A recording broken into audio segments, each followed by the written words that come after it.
Welcome to the podcast. And I'm so excited. I have been so fortunate. So like we're approaching 3 years of podcast episodes.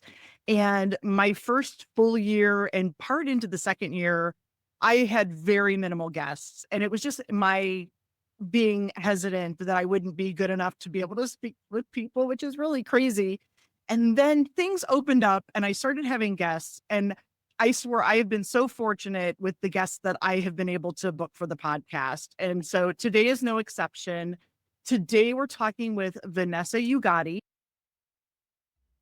Welcome to your Profitable Law Firm podcast. I'm Kelly Brubaker, your dedicated host, passionate about empowering law firm owners. Let's dive into the hidden strategies that lead to overflowing profits, scaled growth, and thriving lives. And this is where overwhelm transforms into confidence, enabling you to create and enjoy your dream firm and your dream life. Welcome to the podcast, Vanessa. Thank you so much, Kelly. What a great introduction. And yeah, you don't have to be shy. I don't think you're shy at all in talking to people. Well, it's crazy because I'm an accountant and I am a typical accountant. If you get me in a room of 10 people, I'm going to go stand in the corner unless I know somebody. But, if they're all strangers. But yeah, if I know you, we could just sit and talk for hours. My kids are sometimes like, Mom, it's time to zip it. Vanessa, for our listeners who are meeting you for the first time, can you share your background and what led you into the work that you do today? Absolutely, Kelly, no problem. So we're going back quite a few years. I was already coaching professional people, helping them overcome the mental barriers that hold them back. But I had a niggle in the back of my mind that said something is missing, but I didn't know what that was. So I was on the computer looking for inspiration. And I stumbled across a marketing program for coaches and it said, you've got to have a niche. And I thought, I've heard about this niching thing, but I have no idea what my niche is. And even if I did, I have no idea how to create one. So after a lot of procrastination and fear, I decided to sign up for this program. And in the first workshop, they reminded us about having to have a niche and they asked us to write down all our interests from our least interest to our greatest interest. And I scribbled away, and I can't tell you what any of them were, apart from one subject, which was this valuing yourself or charging what you're worth. And it was very strange because I had no conscious idea about that. And I had no idea how it had arrived on the bit of paper, but it had. And they said to me, Vanessa, that is marketable.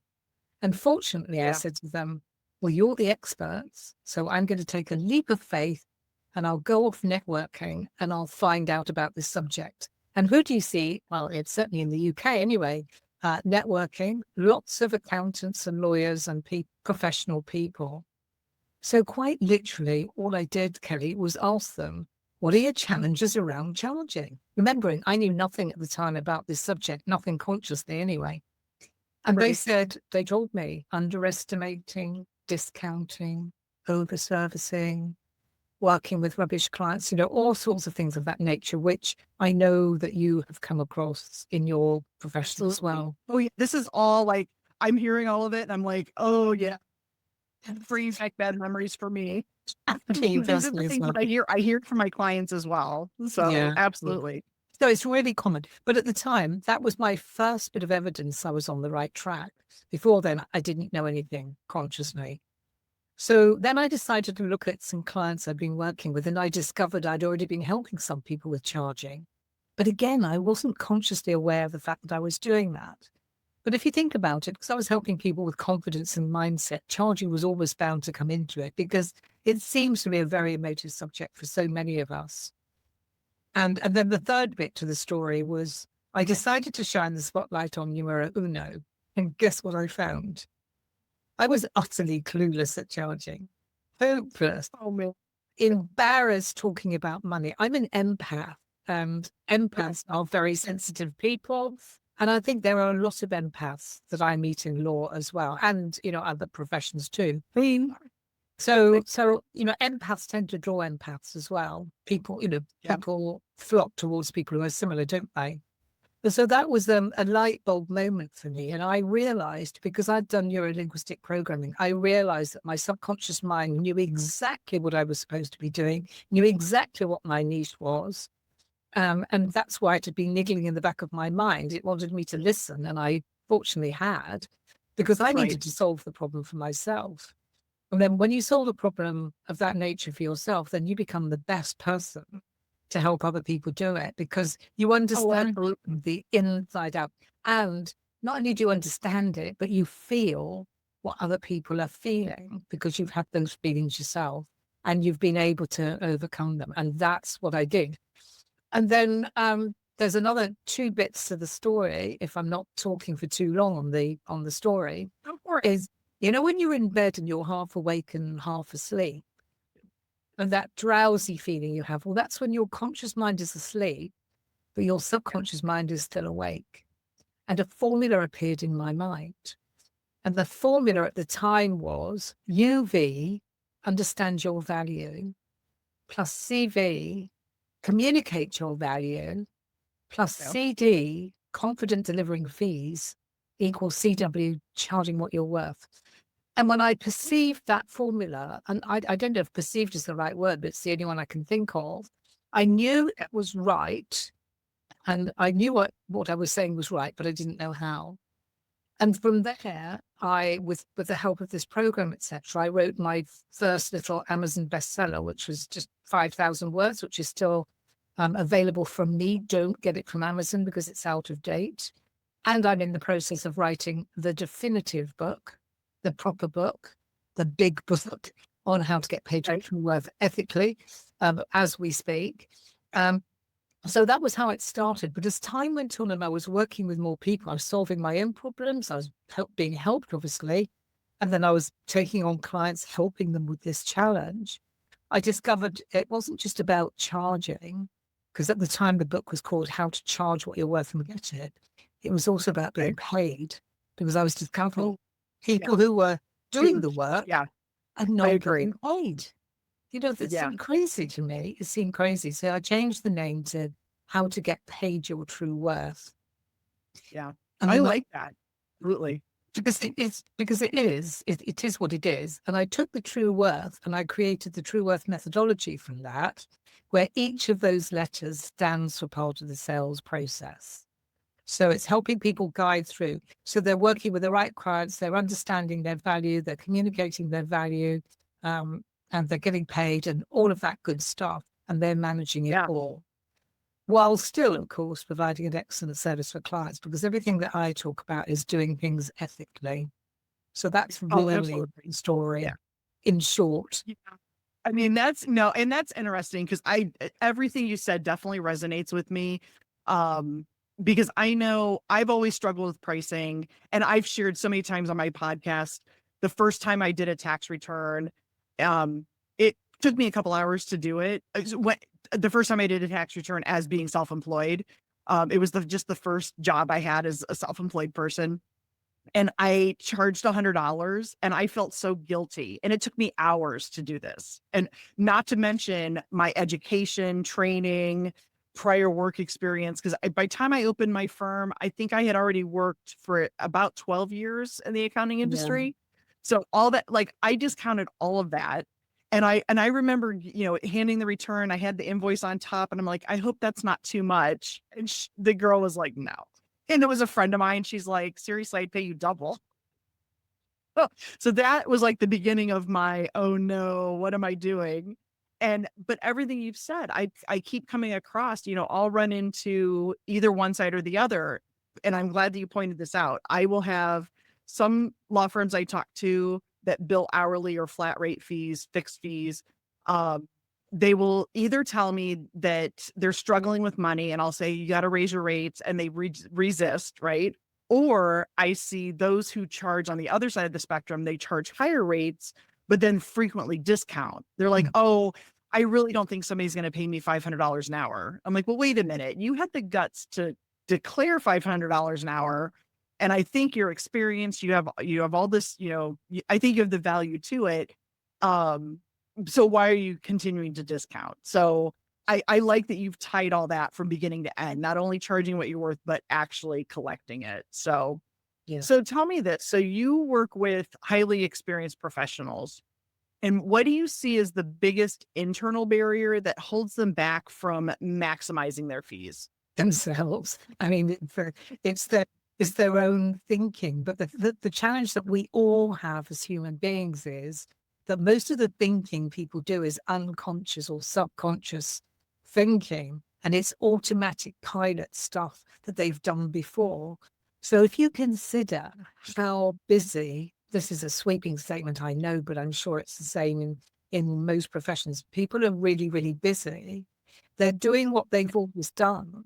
They're doing the same thing they did last week, last month, last year, last century. And so therefore, if they've got this stuff going on about, well, that's a lot to charge, or what's the client going to say, or, oh, am I going to lose the client?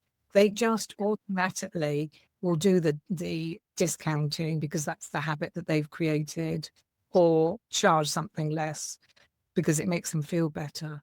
So it's their own thinking, which is routine, habitual, automatic pilot thinking, which they've never challenged because A, they don't have the time to challenge it, and B, they Yeah. wouldn't know how to challenge it. Is that No, I agree. also? Yeah. No, and I see that. I mean, I experience it and I see it in clients when I talk to them about their fees and their billing. So, no, I definitely agree. So, you talk about self-worth as being a key driver of success. And so how does someone's self-worth shape the results in their business? Massively, because I say self-worth is at the heart of everything we do and it drives our behavior. And again, self-worth is unconscious or subconscious. So you could be a brilliant whatever, accountant, lawyer, financial advisor, anything else you can think of, consultant, and you can do a really great job for your clients. But it doesn't mean you've got great self-worth, because self-worth is all to do with self-perception, self-confidence, and that doesn't necessarily equate to how good you are professionally at what you do, because there's all the childhood stuff and there's the conditioning and how you've been brought up. And so said such and such a thing to you when you were 10, and you're still working from that basis. This is no criticism. Right. This is just how human beings True. operate. So I didn't have great self-worth at all. I had no understanding of my value. I didn't know how to communicate it because I didn't know what it was. But my self-worth wasn't actually related to how good I am and what I'm able to do. Now I get it. Now I understand it. But there's been a lot of Yeah. work that's gone into doing that to be able to understand that. So, and I see it time and time again. And one thing that I thought quite a few years ago is I do wonder, and I could be wrong, whether some people do lots of qualifications and what have you as a way of filling that hole Oh, of yeah. not feeling good enough. But you can see then if they're capable of doing that, that they clearly are good enough, but in their own mind, they're not. Because I say that human beings, and I don't care where they are in the world, are complex, irrational, and emotional. And that's not Oh, the fully. depth. Yeah. You Oh, no, I completely agree. Yeah, it's funny because so I watch, so I do I mean, I'm in America, right? I've always been in America, but I've traveled across, I've been to Europe several times, and there's a handful of shows that I watch that are, well, British. So the one, oh, and the name totally is, oh, Grand Tour. No, that wasn't it. It was, with Jeremy Clarkson, and, it's about cars. And it's so relatable, like, even though it's completely different country and, but it's, I watch it and I'm like, "Oh my god, this is like so like, this is everything I experience." It doesn't matter that we're in different continents. We still function the same. But I agree, it's and what makes the show funny is the humor, the mishaps, the misunderstandings, the emotion, it's the things that you're talking about. We're just all human, and we just need to survive, right? So I'd rather thrive.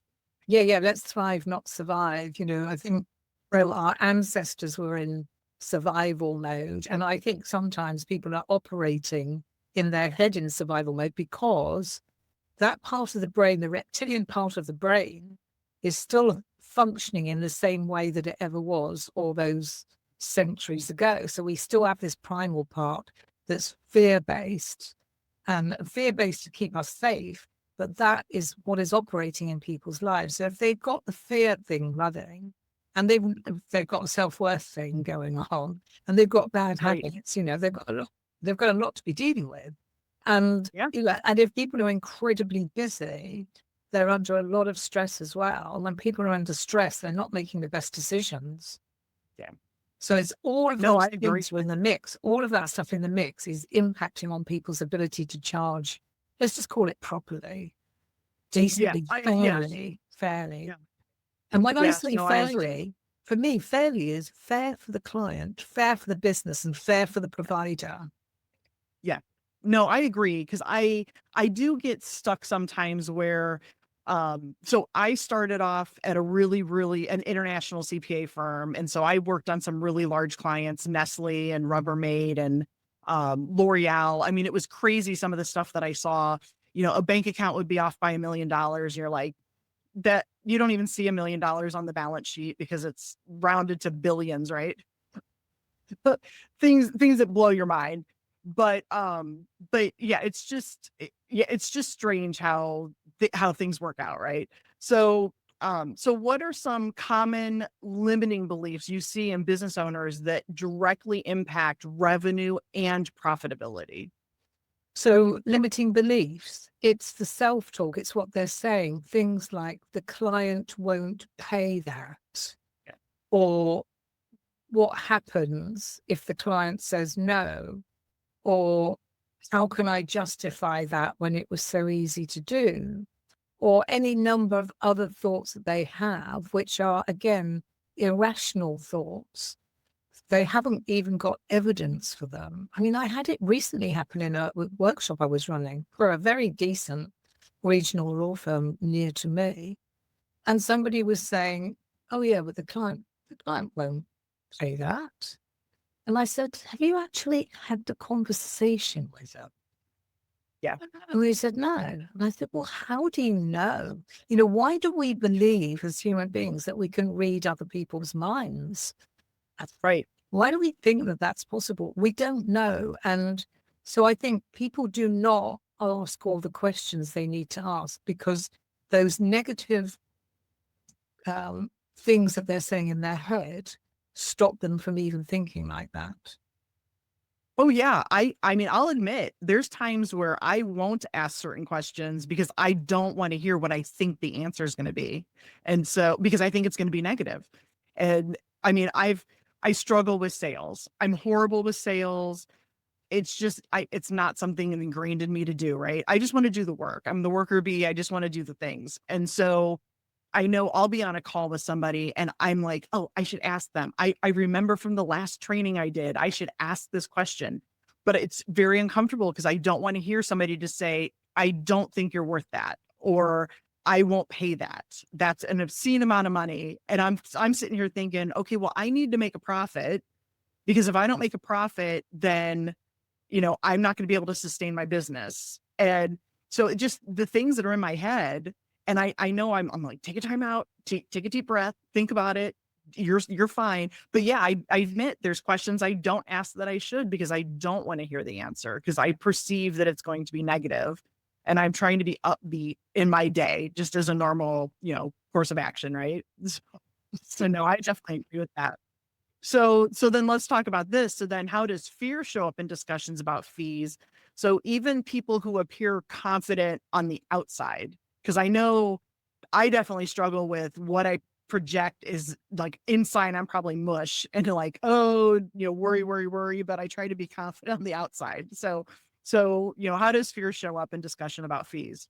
Yeah, it's really interesting you should say that, because many, many years ago, because obviously I've made it very clear I've had my issues to do around all of this stuff and more. And many years ago, I had this bizarre belief that all professional people, with all these qualifications they had, didn't have any problems. Yeah. So I was quite shocked when I started working with them to find out how many problems they have and insecurities. And so I think that it's really common, and people can be very confident in what they do, but they can also lack confidence in the other area, in the area of discussing business, because they are Yeah. separate skill sets. So the fear thing is just thoughts again, isn't it? It's just negative thoughts again.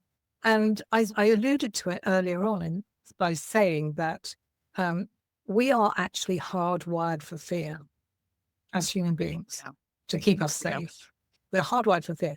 And we're still hardwired for fear now in 2026. I had to think what the year was then. We're still hardwired in 2026 for fear because it's about protection. So our mind is trying to protect us from what it perceives as a real danger. But, okay, there are parts of the world where there's lots of real physical danger. Here in the UK, not really that much. But we have created as human beings lots of imaginary fears. But the challenge is your subconscious mind does not know the difference between a real fear and a vividly imagined one. So it reacts the same, and it causes the fight or flight response to kick off, which makes you feel nervous because it produces additional energy for you to fight something or run away from it. But when you're talking about fears of charging or fear of having a conversation with a client or other people are, there's nothing to run away from.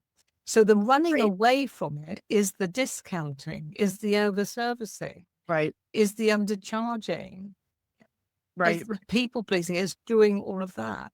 So that is how fear is operating, because the person doesn't know this. They don't realize it's an automatic reaction. This is happening and they're just responding from it. But if you respond from a place of fear, as providing it's not a real danger, because if there's a real danger, you need to get the hell out of there.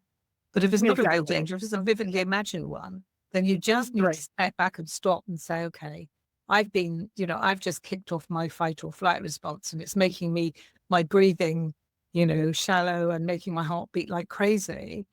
But because you've got anything to fight or run away from, you've just got this edgy feeling and it feels uncomfortable. And as human beings, we don't want to feel uncomfortable. We want to feel comfortable. So that's why those behaviors kick in as a means of making you feel better. Is that a long-winded way of explaining it all? I don't know. Yeah. No, and you're right. I mean, you're right. I'm reacting as if there's a lion in my, in my office or something, and there's not. I mean, there's no real actual physical threat where I am, so I know, I agree with you. So we've talked about a lot of stuff. So let me ask you this. So do you have a specific framework or a process that you use to help someone to shift from current results to a higher performance? Well, I have my True Worth methodology, but also I have my empath nature. I'm incredibly intuitive, so I see things very quickly and easily in people, and I can help them see what they're doing without them feeling criticized or bad, because all my work is actually about making people feel better about themselves. It's about inspiring them, motivating them, uplifting them, enlightening them, making them feel good.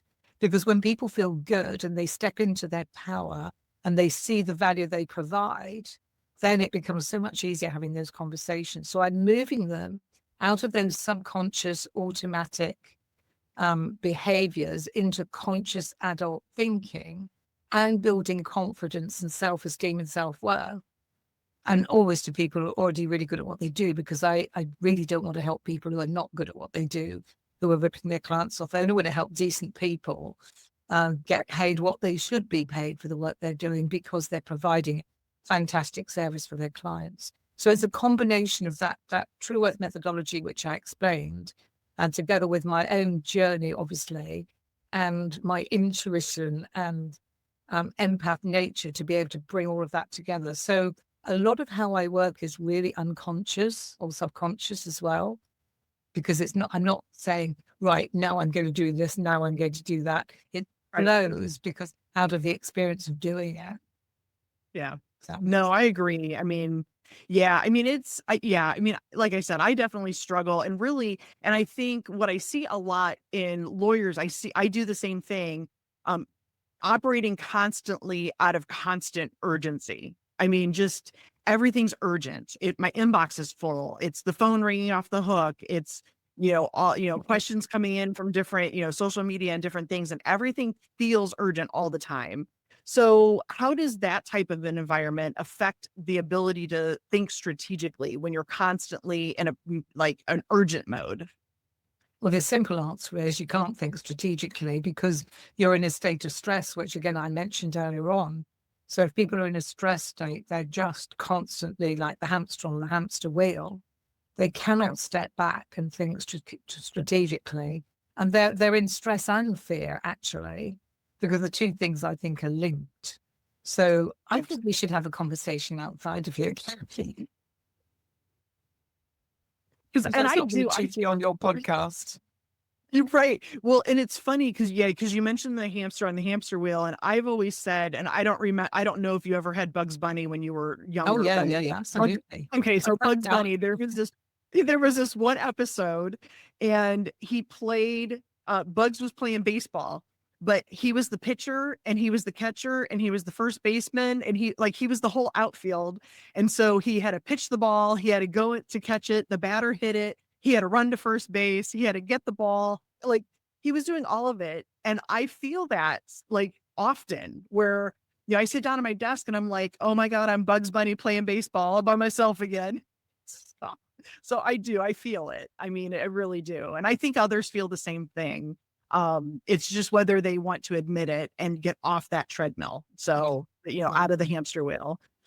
So if a law firm owner stuck at the same revenue level year after year, what internal shifts might need to happen before external growth is possible? All the things we've been talking about, all the stuff Yeah. we've been talking about. So they've got to be willing to step back and, well, they've got to be willing to get some support actually to step back and being able to look at what's going on. Because if people are at the same revenue and they're actually going backwards, I'm sure it's the same in the States because cost of living is horrendous. It's just constantly going up and up and up. And yet I still hear people saying they haven't put their prices up in, God knows how long. You think, Oh, I was so guilty for so long. I would resist so much, and I think it's because, if a price increases on something, it's hard to translate that. I guess I think really for professional service providers, the big rub is that we went to school or we've trained on how to service clients for whatever we do. And nobody really taught us how to be a business owner. And so I know I get laughed at frequently. So in like my real life at home, I'm very active in my community, nonprofits, our school. I'm at the school all the time with the other parents doing something, volunteering or fundraising or doing something. And randomly I'll meet somebody new. We have a decent size. I think we have, I mean, I'm in a small town. A lot of people know me already, but at school, I seem to only know my kids are in high school. So I know the high school families, but not the younger families because we just don't cross paths. And once in a while we will. And somebody will say, what do you do? I'm like, well, I'm a CPA. And they're like, oh, taxes. I'm like, yeah, I don't do taxes. I'm actually a CFO for law firms. And I usually get a look and I'm like, well, I help lawyers make more money. And I always get the same reaction. Look, attorneys, they make so much money. And I'm like, well, you may think they do, but so many struggle because of this. You don't price right, and you might have employees that you have to pay for, and benefits, and an office. Insurance is so crazy high. absolutely. All those things. And I'm divorced, so I had to hire an attorney for that. I've had several times in my life, in like personal life, in business, I've had where I've had to hire an attorney to help me get through some situation. And admittedly, and I don't remember what my divorce attorney might have been like $350 an hour. And I remember cringing when I wrote the check, but I'm like, on the other hand, if I paid her, for 4 hours, that might have been the only 4 hours she billed that entire day because she still had networking to do, and she has all this other stuff to pay for. And so it's hard to translate an hourly rate into how does that turn into profit? It's just Yeah. because you're seeing there's so many moving parts, right? Yeah, absolutely. So yeah. So so what is the connection between confidence and pricing, and especially for attorneys billing hourly or offering flat fees or fixed fees? Is that 2 questions? So can you give me the question again? Sorry, Kelly. So you're right. It is 2 questions. So, okay, let's just start with the first part. So what's the connection between confidence and pricing? So higher confidence is better pricing because it's not, we, Always. like we said, we definitely, it's not that we want to have this insane, crazy price. We want something fair that's fair to the firm owner and fair to the client, right? Yeah, So higher confidence gives you the grounding to price fairly for, profitably and fairly for both, right? Yeah. So, absolutely. um, I don't think if people are not confident, they will always undervalue themselves and they will always be discounting or overservicing or yeah, I mean, underestimating. I was on Reddit and I hate this. I get on Reddit and I don't know, it's a whole different world in the Reddit space. And I only got on it because somebody asked me and I'm like, oh yeah, I'll be on Reddit if you want me to. And I, jumped into some conversation over the weekend where somebody is a bookkeeper and they're just starting on their own. They had worked at different bookkeeping firms for a couple of different years. They didn't explain why they don't work there anymore as an employee, but now they're on their own. And the whole post was, I picked up this new client and they started the company in 2018, have never done bookkeeping. What do I even do? And I'm thinking, oh my gosh. So, I start and almost every single comment was get a big deposit, make sure that you're charging what you're worth. This person will probably screw you. Make sure you get up front that they understand how much this is going to be. That's a lot of work. And then I piped in and said, well, do you really need to go back to 2018? What is the business owner expecting? Because you're right. We're telling you that the person's probably not going to value something's pressing on the business owner that they need to get their bookkeeping done. Like they haven't done it for years, but all of a sudden now it's an issue. So they're hiring you, which is a good step, but they're probably not going to value it. So, most people were just saying, make sure you're charging a high hourly rate, you get paid up front, blah, blah, blah. I stepped in and said, well, what if, does the company even want you to go back to 2018? Because that's a long time to go back. And people attacked me and they were like, well, that's inappropriate. You just can't pick when to start. And I'm like, well, I agree with you. But if the business owner doesn't value the bookkeeping, and they obviously don't, because they have not done it this whole entire time, but something's pressing on them, either the IRS or tax person is coming asking for a return, or they want to get a loan and they can't get the loan without a tax return or financials. So, I'm definitely not saying skirt, entire professional standards, but at some point you have to do with what you do with you can with what you have. And so, but it just blew my mind that people were attacking me for being realistic, saying, can you really go back to 2018 and do the bookkeeping? Because you'd have to get the buy-in from the business owner to make sure that you understand what those transactions were. And take hours and hours and hours and hours and hours and hours and hours. Yeah. But it was crazy to me that people attacked me for being realistic. I mean, and I don't know. It's just, but Reddit's a whole other world. Yeah, absolutely. Absolutely. Oh, so for someone who feels overwhelmed, stretched thin, what's one mindset shift that you can share that would just immediately change how they can approach their business? Okay, there is one step, and that is stop and say the following. As these thoughts enter my mind, so I will let them go. I'll say it again. As these thoughts enter my mind, so I will let them go. And you say it, you calm down. When somebody's in that state of real stress, they've got so many thoughts to careering around their heads. And thoughts are like a magnet, so they just attract. So if you're having negative thoughts, you just attract more negative thoughts. Yeah. they'll continue to be in that stress state. So that little mantra, which I was given years ago, will help calm the nervous system down and the Yeah. mind down, which is racing because it's in a state of stress and or fear, because I'm equating the two things. The person is in stress, and if they're in stress, they're in fear. And, and only from that place, once they feel themselves calming down, can they then say, now, what's the next step I need to take? Or what do I need to do next? Because the problem is when somebody's very stressed, they've got this thing about, I've got all this stuff to do and I can't possibly do it all. And I'll never get it done by so and so. They've got to stop and say, calm down, do that mantra, and then say, what's the next step I can take? And know, and this is so basic and obvious, but when a person is in stress, they can't think of this. That's why you've got to calm down and know you can only do one thing at a time. Yeah. And I definitely, I mean, I have my to-do, like behind me is a whole pile of paper that's my to-do list. And I hate looking at it because I'll start to stress out. But I agree. Like I definitely believe in the law of attraction and I've read the book The Secret, and sometimes I'm like, oh, it's a little woo-woo and a little bit out there for me. But I then start to think, okay, when things are going good in my life, I'm attracting more good. Like I'm just on this uphill projection, and then something bad happens. And then that just crushes everything. And now I have this whole, consecutive negative, negative, negative, negative.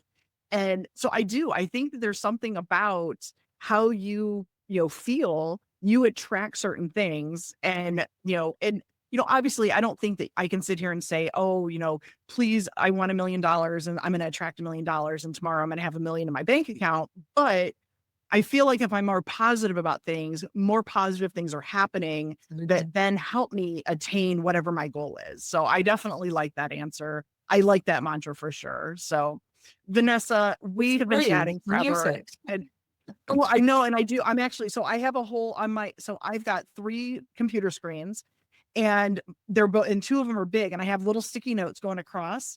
And that one I'm writing down as soon as we get done. I'm going to write that down, and that's going to be one of my sticky notes.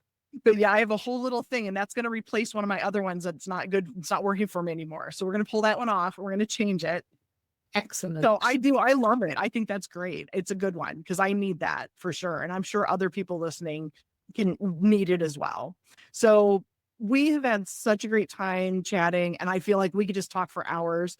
But we want to, be mindful of those who are, who are watching or listening. And so, let's just wrap up and say, so somebody's listening and they're like, oh my gosh, Vanessa, I need you. What's the best way that somebody that's listening can reach you for more information? So they can just go to my LinkedIn profile, Vanessa Ugatti is my name, or my website, thetrueworthexpert.com. I'm sure you'll include these links, won't you? Absolutely. We'll put the links in the show notes. Yeah, you don't have to pause and rewrite. Yeah, I'm really easy to get hold of because there's only one Vanessa Ugatti in the world. I haven't found another one with my name, so you should be able to find me easily. And feel free to get in touch if you want to. And, and I'm sure shall I provide a little cheat sheet for you as well? Oh, absolutely. Share with your audience. That might be something that people can then download.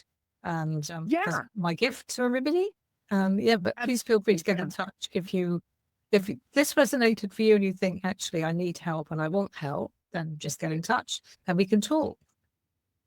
I love that. So thank you so much, Vanessa. I've had so much time, wonderful time talking to you. I'm sure at some point we'll do this again because I feel like we have a lot to talk about. I'm sure we can do it more.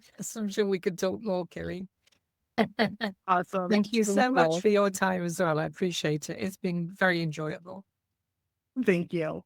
If you are listening to this podcast episode and you're thinking, I know I need to understand my numbers in my law firm better, but I'm just not ready for CFO support. That's exactly why I created a program called Profit Strong 90. Now, Profit Strong 90 is a structured 90-day course designed specifically for law firm owners who want financial clarity without the overwhelm. So inside this course, you're going to learn how to understand your profit and loss without feeling intimidated, identify where profit is leaking from your firm, improve cash flow predictability, build financial habits that support long-term growth, and make better decisions using real data instead of gut instincts. Now, this isn't theory. It is practical step-by-step guidance built around how law firms actually operate.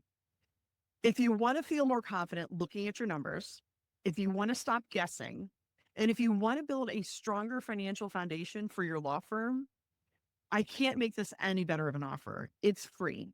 Click the link in the show notes below to join Profit Strong 90. This is where clarity starts for you.